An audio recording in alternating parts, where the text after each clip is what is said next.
মা মেয়ের সম্পর্ক হয়তো এমনটাই হয়। আজকের পর্বটা দেখে নিজের চোখে জল ধরে রাখতে পারবেন না। পরিবারের সবাই আজকে জানতে পারলো জয়ী হলো রূপা। নিজের জীবন বাজি রেখে রূপা তার মাকে সুস্থ করে। এরপর কি হলো সেটা দেখতে ভিডিও শেষ পর্যন্ত দেখুন। শেষ পর্যন্ত না দেখলে অনেক কিছু মিস করবেন। আজকে ভিডিও শুরু করার আগে একটাই অনুরোধ, চ্যানেলে নতুন হলে চ্যানেলটি সাবস্ক্রাইব করে ভিডিওতে একটি লাইক দিন আর কমেন্টে জানান আজকের পর্বটি আপনাদের কেমন লাগছে।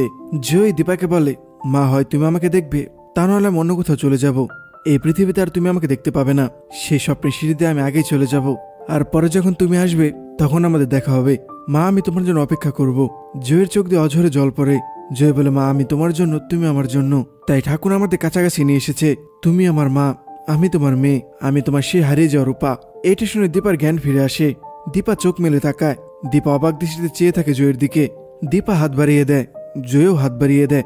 জয় বলে, আমার কাছে এসো মা, রূপার কাছে এসো। দীপা হাত বাড়িয়ে শুধু রূপা বলে, ছুটে এসে আমাকে জড়িয়ে ধরো। একবার অনেকবার, একবার আসো, একবার আমাকে রূপা বলে ডাকো। দীপা খুব কষ্টে রূপা বলে ডাকে। জয় একটু একটু করে পিছাতে থাকে আর বলতে থাকে, এসো মা, আজকে তোমাকে পারতেই হবে, তা না হলে রূপা আবার হারিয়ে যাবে। দীপা হাঁটতে পারে না। দীপা হুইলচেয়ার থেকে পড়ে যায়। জয় আবার বলে, সেদিন রূপাকে বাঁচানোর জন্য তোমার রূপার হাত ছেড়ে দিতে হয়েছিল, কিন্তু আজ রূপাকে বাঁচানোর জন্য তোমার রূপার হাত শক্ত করে ধরতেই হবে, তা না হলে রূপা আবার হারিয়ে যাবে। রূপা তা না হলে ভেসে যাবে। এটা বলে জয় সমুদ্রের দিকে ঘুরে যায়। দীপা চিৎকার করতে থাকে, না রূপা তুই যাস না।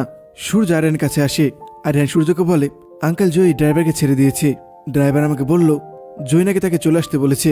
সূর্য তো আরো চিন্তায় পড়ে যায়। সূর্য বলে, কি বলছো তুমি? সূর্য গাড়ি নিয়ে হাইওয়ের দিকে যায়। সাথে সাথে আরিয়ানও আসে তার বাইক নিয়ে। দীপা চিৎকার করে শুধু বলতে থাকে, রূপা যাস না, তুই মাকে ছেড়ে যাস না।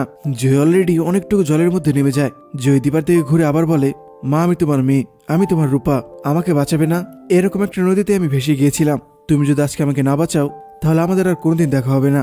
সেদিন তো শুধুমাত্র আমি ভেসে গিয়েছিলাম, আজকে হয়তো আমি মারাই যাব। দীপার চোখ দিয়ে জল পড়তে থাকে। দীপা বলে, আমাকে ছেড়ে যাস না মা, আমি আসছি তোকে বাঁচাতে। জয় আবার চিৎকার করে বলে, সেদিন তুমি আমাকে বাঁচাতে পারোনি, আজকে যদি তুমি আমাকে বাঁচাতে না পারো তাহলে রূপা চিরদিনের জন্য হারিয়ে যাবে, তুমি আর পাবে না আমাকে। অসহায়ের মতো মাটিতে পড়ে কান্না করছে দীপা। দীপা দাঁড়াতে পারছে না। জয় আরো বেশি জলের মধ্যে যায়। জয় চিৎকার করতে থাকে, বাঁচাও মা আমাকে। দীপা দাঁড়াতে পারছে না। দীপা টেনে হিচড়ে একটু একটু করে আগানোর চেষ্টা করছে। দীপা খুব কষ্টে জলে গিয়ে পড়ে। দীপা রূপা রূপা বলে চিৎকার করতে থাকে। ওইদিকে জয় শুধু বলে, মা আমাকে বাঁচাও। দীপা শুধু বলে, তোর ভয় নেই মা, আমি শিখেছি। তখন ওখানে আরিয়ান, সূর্য আর অলি চলে আসে। দীপার জয়কে এই অবস্থা দেখে তো ওদের তিনজনের চোখ কপালে উঠে যায়। সূর্য তো জলে নামার জন্য প্রস্তুতি নেয়। তখনই সাক্ষ্যদীপের মা আর চারও চলে আসে। দীপা জয়কে ধরে ফেলে। এরপর ডাঙার দিকে আসতে থাকে। সাক্ষ্যদীপের মা কান্না করে আর সাক্ষ্যদীপকে বলে, ওই দেখ দুজন ভেসে গিয়েছে। সূর্য বলে, আমাকে যেতেই হবে। সূর্য এক মুহূর্ত দেরি করে না। সূর্য জলের মধ্যে ঝাঁপ দেয়। সূর্য এক হাত দিয়ে দীপাকে ধরে, এক হাত দিয়ে জয়কে ধরে। 5 বছর আগে সূর্য যে ভুলটা করেছিল সে বলে সূর্য এবার করবে না। দুজনের হাত শক্ত করে ধরে সূর্য। সূর্য জয় আর দীপাকে বলে, যাই হয়ে যাক আমার হাত ছাড়বে না। সাক্ষ্যদীপ দেখতে পায় অলি কান্না করছে। সাক্ষ্যদীপ অলির কাছে যায়। সাক্ষ্যদীপের মুখ দিয়ে কথা বেরোচ্ছে না। সাক্ষ্যদীপ ভাঙা ভাঙা গলায় অলিকে সান্ত্বনা দেওয়ার চেষ্টা করে। সাক্ষ্যদীপ বলে, ওরা চলে আসবে। অলি নিজের ইমোশন কন্ট্রোল করতে পারে না। অলি সাক্ষ্যদীপকে জড়িয়ে ধরে আর কান্না করতে থাকে। জয় অজ্ঞান হয়ে যায়। দীপা সূর্যকে বলে, ওকে তাড়াতাড়ি ডাঙায় নিয়ে যেতে হবে। সূর্য আবার বলে, আমার হাত শক্ত করে ধরো। সূর্যের দীপা কষ্ট করে জয়কে ডাঙায় নিয়ে আসে। ওইখানে তবলাদাও চলে আসে। সূর্য জয় হাতে পায়ের তালু ঘষতে থাকে। দীপা জয়ের বুকে চাপ দেয় যাতে পেটের মধ্যে যে জল রয়েছে সেগুলো বেরিয়ে আসে। জয়ের জ্ঞান ফিরে। সূর্য বলে, জয় আমরা সবাই আছি, তোমার কিচ্ছু হবে না। কিন্তু দীপা বলে, রূপা মা তোমার কাছে আছে, মা তোমার কিছু হতে দিবে না। এর শুনে যেন সূর্য পাথর হয়ে যায়। সূর্য অবাক দৃষ্টিতে চেয়ে থাকে দীপার দিকে। দীপা এসব কি বলছে? সূর্যর কথা জড়িয়ে যাচ্ছে। সূর্য ভাঙা ভাঙা গলায় দীপাকে বলে, দীপা তুমি কি বলে ডাকলে? দীপা কান্না জড়ানো গলায় বলে, ডাক্তারবাবু ওই আমাদের রূপা। সূর্য যেন এই কথাটা বিশ্বাস হচ্ছে না। সূর্য কথাটা শুনে এক মুহূর্তের জন্য বোবা হয়ে যায়। সূর্যের মুখ দিয়ে কোনো কথাই বেরোচ্ছে না। রূপাকে হারিয়ে বুকের যে পাঁজরটা ভেঙে গিয়েছিল মনে হচ্ছে যেন জোড়া লেগে গিয়েছে সূর্যর। মনের ভিতরে যে দুঃখ কষ্ট ছিল সব এক মুহূর্তে শেষ হয়ে গিয়েছে। শুধু সূর্য নয়, ওলিটা শুনে ওলিও যেন মূর্তি হয়ে গেছে। ওলি এত চিৎকার করে কিন্তু এখন আর ওলির মুখ দিয়ে কোনো কথা বেরোচ্ছে না। সূর্য বাচ্চাদের মতো কান্না করে। সাক্ষ্যদীপের মা সাক্ষ্যদীপের কাঁধে হাত রাখে।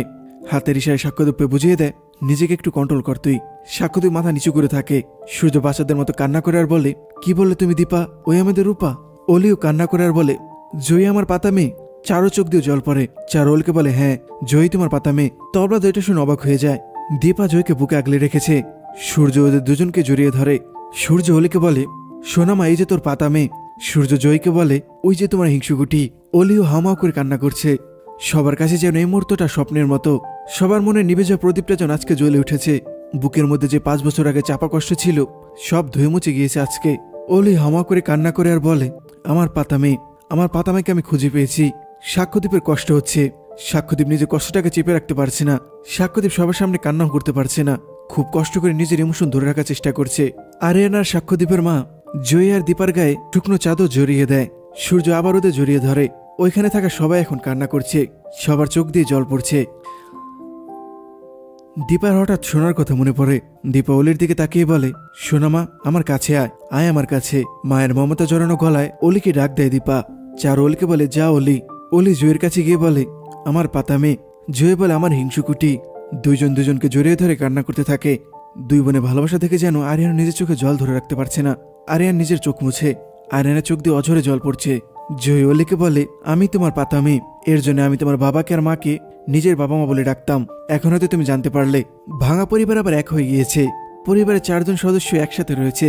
এটা দেখে বাকি সবার মুখে একটু একটু করে হাসি ফুটে। জয় কান্না করে আর বলে, আমি তোমাদের সবাইকে মিস করেছি।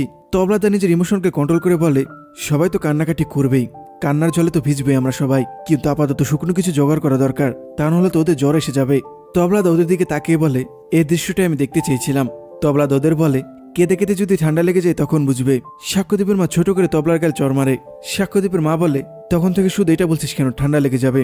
তার থেকে জানা শুকনো কিছু জোগাড় কর। সাক্ষ্যদীপ তো এটা দেখে হেসে দেয়। সাক্ষ্যদীপ তবলাদাকে বলে, আপনি অনেক বড় গুন্ডা হতে পারেন, কিন্তু আমার মাও কিন্তু কম গুন্ডি নয়। সাক্ষ্যদীপের মা বলে, ধ্যাত, তুই সব কি বলছিস? এইটা শুনে তবলাদাও হাসে। সাক্ষ্যদীপের মা আবার তবলাদাকে বলে, দাঁড়িয়ে দেখছিস কি, যা শুকনো কিছু জোগাড় কর। তবলাদা বলে, ও হ্যাঁ। এটা বলে তবলাদা শুকনো কাপড় আনতে যায়। ভোর হয়ে যায়। সবাই বাড়ির দিকে যেতে থাকে। চারু সবাইকে বলে, আমি অনেক খুশি হয়েছি। এসএসআর যে তার হারানো মেয়েকে খুঁজে পেয়েছে। আর অলি মানে সোনাও তার বোনকে খুঁজে পেয়েছে। এবার আমার চলে যাওয়ার পালা। অলি আবার পুরনো কথাগুলো মনে পড়ে যায়। অলি চারুকে বলে, আমার বোনকে তো আমি আজ খুঁজে পেলাম, কিন্তু আমার মাকে আমি 5 বছর আগে খুঁজে পেয়েছি, সেটা হলো তুমি। দীপা সূর্যকে বলে, ডাক্তারবাবু, আমরা আমাদের হারানো সবকিছু ফিরে পেয়েছি।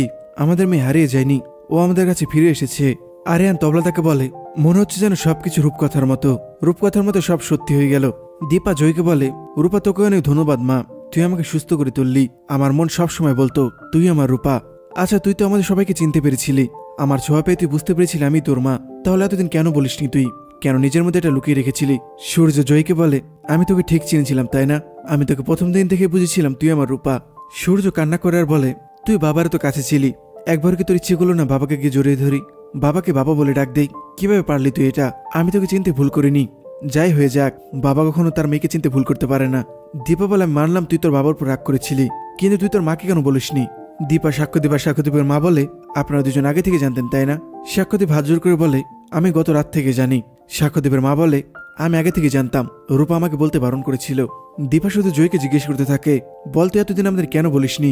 জয়ের বারবার মিষ্কার বলা কথাগুলো মনে পড়ে। জয় মনে মনে বলে, আমি এই সুন্দর মুহূর্তটাকে খারাপ করতে চাই না। মা তো এখন সুস্থ হয়ে গিয়েছে, আগে বাবা মাকে এক করি, তারপর মাকে মিষ্কার কথা বলবো। মায়ের পর মিষ্কার অবস্থা বেহাল করে দেবে। অলি মনে মনে কষ্ট পায়। অলি বলে, আমাকে তো কেউ দেখছেই না। অলি অভিমান করে ওখান থেকে চলে যেতে যায়। সূর্য অলিকে ধরে। সূর্য বলে, কোথায় যাচ্ছ তুমি? আজকেও কিসের রাগ তোর? আজকের দিনও রাগ করে থাকবি? জয় অলির সামনে গিয়ে দাঁড়ায়। জয় অলিকে বলে, কেউ আর কারোর উপর রাগ করবো না। আমি বাবার উপর রাগ করে চলে গিয়েছিলাম, আর তুমি মার উপর। আমরা কেউ আর কাউকে ভুল বুঝবো না। এটা বলে 4 জন আবার জড়িয়ে ধরে 4 জনকেই। এই মুহূর্তটা দেখে সবার মুখে হাসি ফুটে। সূর্য ওদেরকে বলে, আমরা এই ভুলটা আর জীবনে কোনোদিন করবো না। আমার মনে হচ্ছে যদি ওই 5টা বছর আমি ফিরে আনতে পারতাম তাহলে কতই না ভালো হতো, কিন্তু না, আমি ওই 5 বছর নিয়ে আর ভাববো না। আমরা আবার নতুন করে সব শুরু করব, নতুন করে সবাই একসাথে থাকবো। আমরা এতটা সুখী থাকবো যে ওই 5 বছর সব যন্ত্রণা ভুলে যাব। সূর্যের মুখে এটা শুনে যেন চারু একটু কষ্ট পায়। জয় বলে, না না, আমি এই 5টা বছর ভুলতে পারবো না। এই 5 বছর আমি জানতে পেরেছি রক্ত সম্পর্ক ছাড়াও মানুষ এতটা ভালোবাসতে পারে, নিজের পরিবারের মতো আগলে রাখতে পারে, সন্তানের মতো বড় করতে পারে, লালন পালন করতে পারে, এতটা ভালোবাসতে পারে, এতটা আপন মনে করতে পারে। আমি এই 5টা বছর ভুলে যেতে চাই না, ভুলে যাব না আমি। সাক্ষ্যদীপ অবাক দৃষ্টিতে জয়ের দিকে তাকিয়ে থাকে। হাজার কষ্টের মাঝে হয়তো সাক্ষ্যদীপ এইটাই শুনতে চেয়েছিল। সাক্ষ্যদীপের চোখ দিয়ে জল পড়তে থাকে। সাক্ষ্যদীপের মাকে বলে, ওকে আমার কথা বলছে? সাক্ষ্যদীপের মা মাথা নাড়িয়ে হ্যাঁ বলে। জয়কে সাক্ষ্যদীপকে জড়িয়ে ধরে। আজকের ভিডিওটা কেমন লাগলো কমেন্ট করে জানাতে ভুলো না। আর প্রতিদিন এরকম আপডেট পেতে আমাদের চ্যানেলটি সাবস্ক্রাইব করো। Thank you so much.